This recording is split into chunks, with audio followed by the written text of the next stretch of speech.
Monsieur, bonsoir et merci de rester fidèle au programme de la télévision du Burkina. Au menu de ce flash d'information, le centenaire de la création de la Haute-Volta. Dans la matinée de ce 9 mars, le président du Faso s'est rendu dans le Temple du Savoir pour lancer un colloque international.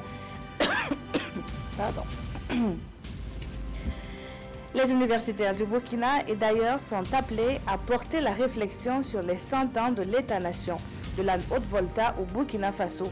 Les enseignements qui sont attendus de ce colloque international vont servir de repère aux générations actuelles et futures. Elle se dit préoccupée du devenir de cette génération future. L'Union nationale pour le développement et la démocratie était face à la presse dans la matinée de ce samedi à Ouagadougou, après avoir dépeint la situation nationale qu'il dit marquée par des crises sociales et des attaques terroristes tous azimuts. Le parti de Maître Herman Yamugo prône la réconciliation nationale. Cette première apparition publique de l'UNDD a servi de lieu de soutien pour les militants en faveur donc de leur leader traduit devant le tribunal militaire dans le cadre du procès du putsch de 2015.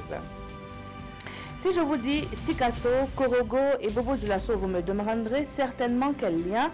Eh bien, il y en a un, le projet de l'Union transfrontalière de ces collectivités territoriales.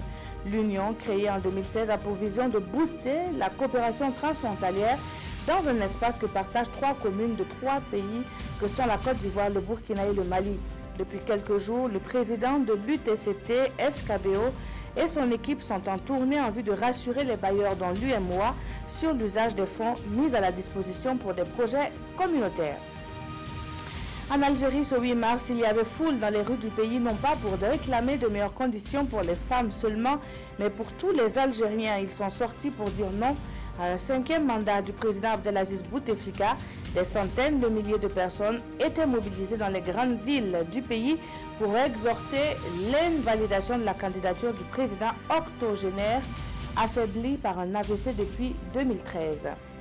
Et puis hier à Paris, les gilets jaunes et les gilets roses ont manifesté sur les Champs-Élysées. La journée internationale des droits des femmes a servi de prétexte pour les assistantes maternelles de rejoindre dans la rue les gilets jaunes.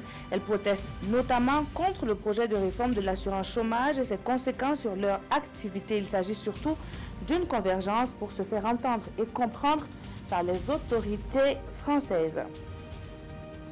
Je vous retrouve à 20 h pour plus d'actualités. Très bonne suite de programmes sur la télévision du Burkina.